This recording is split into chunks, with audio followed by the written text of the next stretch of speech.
सांगताना आनंद वाटतो की या वर्षी अत्यंत हे महत्वाचं वर्ष आहे।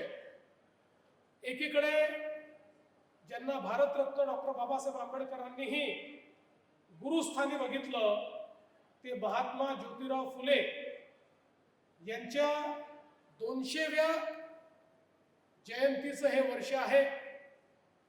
वैराग्य मूर्ती गाडगे बाबा यांच्या 150व्या जयंतीचं हे वर्ष आहे आणि चौदार तळ्याच्या सत्याग्रहाच्या 100व्या वर्षपूर्तीचं अशा प्रकारचं हे वर्ष आहे।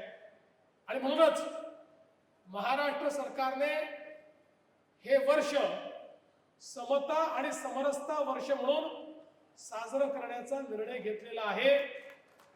आपल्याला माहिती आहे आपल्या संविधानाने दिलेलं आपलं अंतिम उद्दिष्ट हे समता आहे।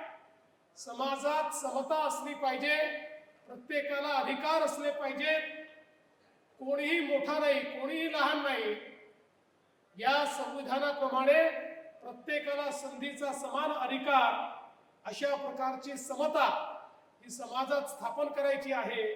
आणि या समतेकडे जाणारा रस्ता काय आहे तर तो रस्ता समरसतेचा रस्ता आहे की ज्याच्यामध्ये संपूर्ण समाज समरस होऊन समता स्थापित करेल। अशा पद्धतीनं समता आणि समरसतेचा हा भाव यावर्षी महाराष्ट्र शासनाच्या माध्यमातून त्या ठिकाणी करण्याचा आपण प्रयत्न केला आहे।